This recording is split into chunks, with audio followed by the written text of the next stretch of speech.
About 250 years ago, the world's sea otter population was estimated to be between 150,000 and 300,000 animals. Unrestricted hunting for their fur reduced the number to less than 2,000 animals at the beginning of the 20th century, when an international ban on hunting was put in place. There are now about 2,700 sea otters along the California coast. Sea otters spend much of their time grooming, which consists of cleaning the fur, untangling knots, removing loose fur, rubbing the fur to squeeze out water and introduce air, and blowing air into the fur. When eating, sea otters roll in the water frequently, apparently to wash food scraps from their fur. The fur consists of long, waterproof guard hairs and short underfur. Cold water is thus kept completely away from the skin, and heat loss is limited. As the ability of the guard hairs to repel water depends on utmost cleanliness, the sea otter has the ability to reach and groom the fur on any part of its body. Unlike most other marine mammals, the sea otter has no blubber and relies on its exceptionally thick fur to keep warm. With nearly 1 million hairs per square inch, its fur is the densest of any animal. Although each adult and independent juvenile forages alone, sea otters tend to rest together in single-sex groups called rafts. The largest raft ever seen contained over 2,000 sea otters. To keep them from drifting out to sea when resting and eating, sea otters may wrap themselves in kelp. But most of all, they are adorable, and we always stop off at Moss Landing on our way to Monterey, where more than 50 sea otters make their home. Come join us as we search for Bay Area wildlife.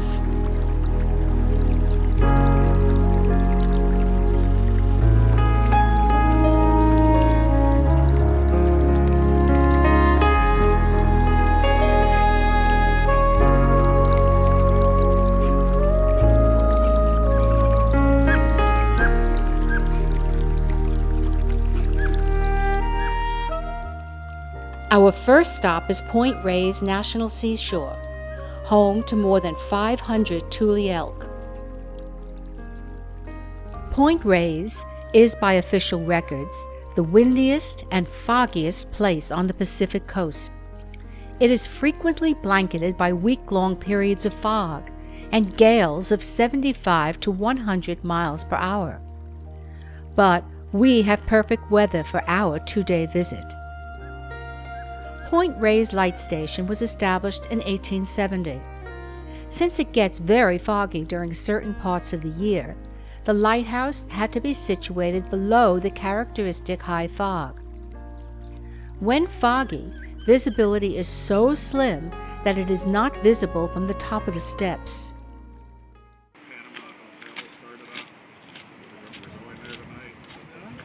There are 308 steps going down to the lighthouse, and 308 coming up.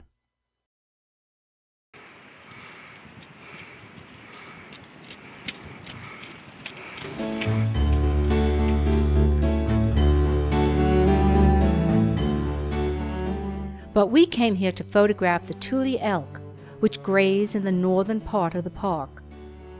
When the Europeans first arrived, an estimated 500,000 Thule elk roamed these regions.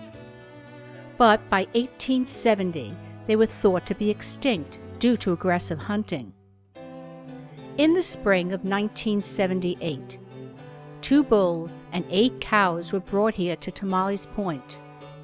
Today, there are over 440 Thule elk here, making it the largest population in California. They get their name from the marsh grass on which they feed.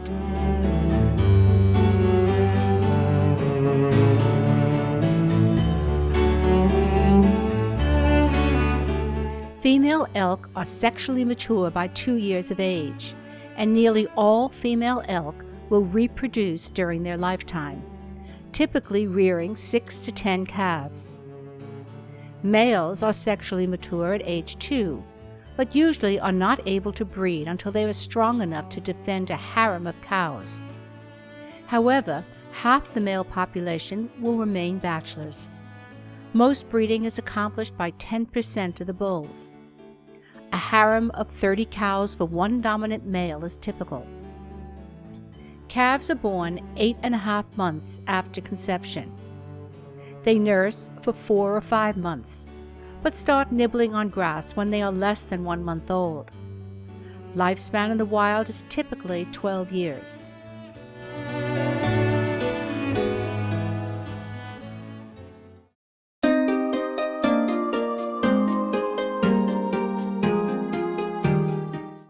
Black-tailed deer are also prevalent in Point Reyes.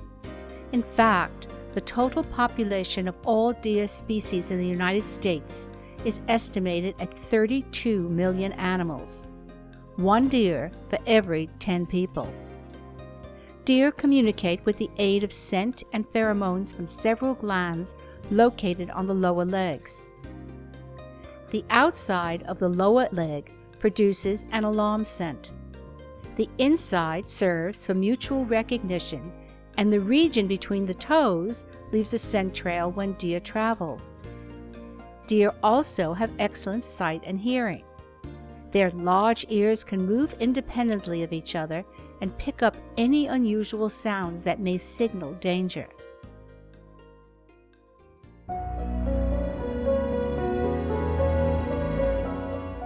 Point Reyes was named Punta de los Reyes, or King's Point, by the Spanish explorer Sebastian Vizcaíno as his ship anchored in Drake's Bay on the Day of the Kings on January 6, 1603.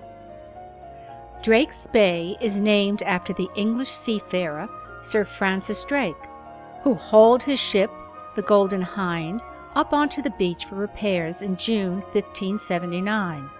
Drake called the region Nova Albion, or New England.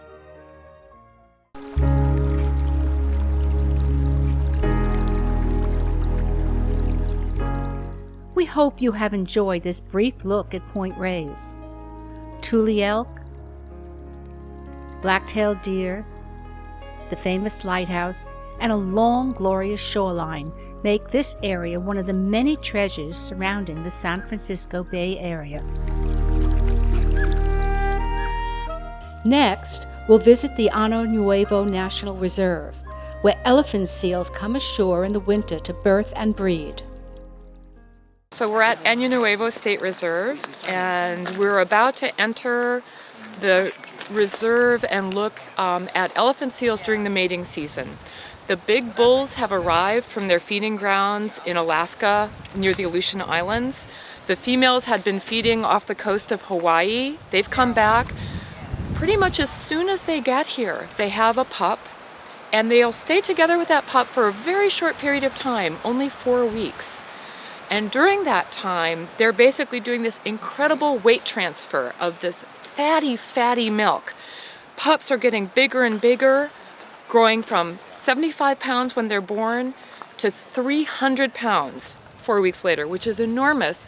And in the meantime, the females are losing about a pound every 2 hours.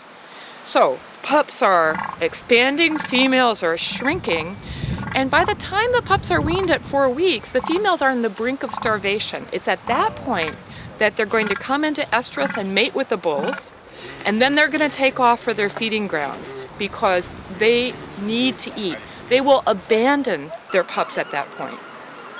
We should see a lot of males. The males are highly territorial. They form harems of often well over a dozen females, and they are loaded with testosterone. They're extraordinarily aggressive toward one another, but fortunately not toward us.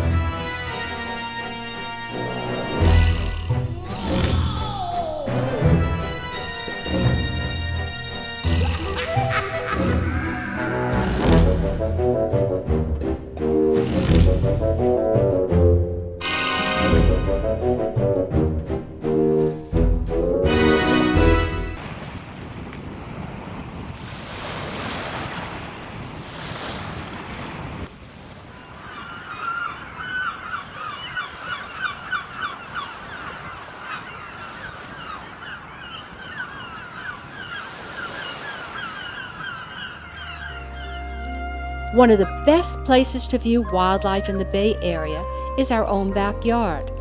So let's take a look at the footage we shot over the last few years.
One year, this handsome buck brought his family around almost every day to help with the gardening.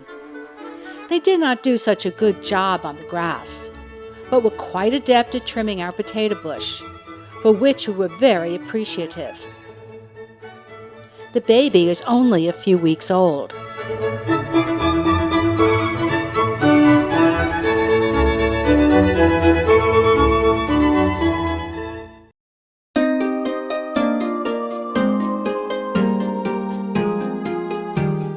A few minutes' drive from our house brings us to Vasona Park, where migrating Canadian geese have made a permanent home. They are entertaining and quite messy, polluting the lake and making a stroll in the grass more like navigating an obstacle course.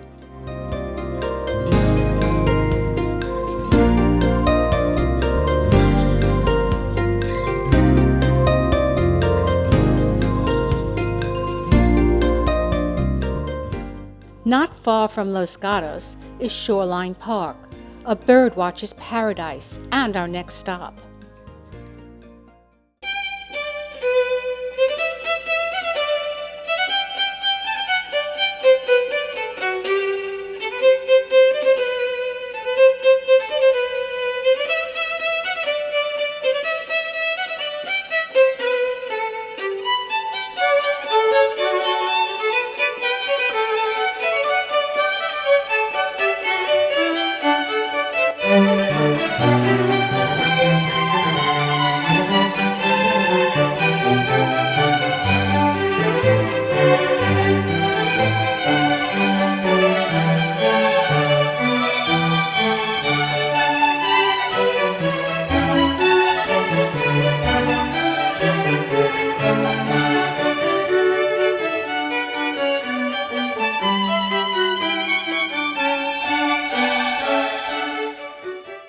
Although the California sea lion can be found all over the coast, we shot this footage in Moss Landing during one of our many stops there to observe the sea otters.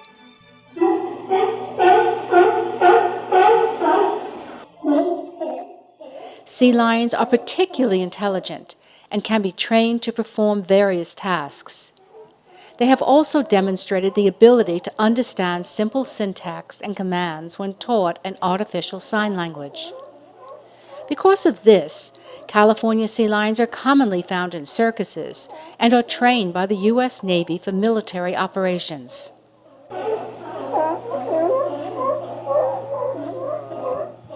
Although not really wild, our last segment is a visit to Safari West, a delightful private game reserve in Santa Rosa.